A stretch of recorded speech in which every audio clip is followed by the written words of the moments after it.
Now, the American military has carried out a new airdrop of humanitarian aid for the Palestinians who are being bombed in the Gaza Strip. It parachuted more than 36,000 meals for a population that is starving, a population of 2.3 million Palestinians. The Israeli offensive in Gaza, which is supported by the Americans with ammunition and money, has displaced much of the enclave's population and has resulted in critical shortages of food, water and medicine, resulting in starvation deaths of many Palestinian children. The Jordanian military also carried out some airdrops over the Gaza Strip of these humanitarian aid packages that are being dropped.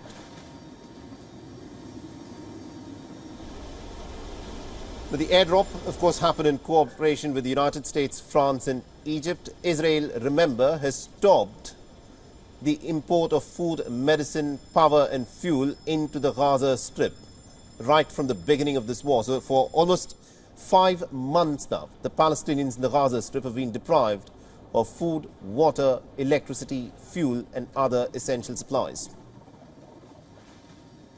The aid organizations have said that security checks and also the difficulty of moving through a war zone dominated by Israel has greatly hindered their ability to provide aid to the Palestinians. The 8 joint airdrop operations included 3 Air Force C-130 aircraft belonging to the Royal Jordanian Air Force, 3 US aircraft, 1 Egyptian and 1 French. The situation is really bad in the northern part of the Gaza Strip, which is beyond the reach of all aid agencies and news cameras. And it was the target of Tuesday's drop. Gaza's health authorities say that about 15 Palestinian children have died as a result of starvation and dehydration in just one hospital.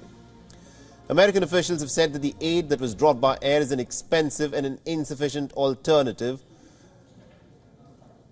in comparison with the trucks that are given the scale of the humanitarian crisis. President Joe Biden's administration is in fact pressing for greater access by land, and it is to be given by America's close ally Israel. The U.S. Defense Secretary Lloyd Austin met at the Pentagon with Benny Gantz, a member of Israel's war cabinet, and has urged his support for Israel to do more to help the civilians. Aid supplies to the rest of the Gaza Strip, already sharply have been curtailed since the beginning of the war, have dwindled to even less than a trickle in the course of the last month.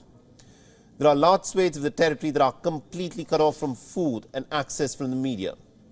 The United States made its first airdrop on Saturday over the coast of southwestern Gaza Strip. The U.S. officials have voiced interest in possible maritime corridor to get aid into the Gaza Strip. However, it is unclear as to how aid would enter without a U.S. military presence to facilitate that, including the setting up of a temporary port. The Pentagon spokesperson appeared to play down such a possibility when asked if U.S. troops might be needed to secure a port or other on-land aid distribution site. The Major General Pat Ryder has said, and I quote, "At this time there are no plans to put U.S. forces on the ground in Gaza." The United States has already urged Israel numerous times to do more to alleviate the humanitarian catastrophe that has been wreaked on the Palestinians in Gaza, where more than 30,000 Palestinians have been killed and over 70,000 others have been very grievously injured in this relentless assault by the Israelis backed with American weapons.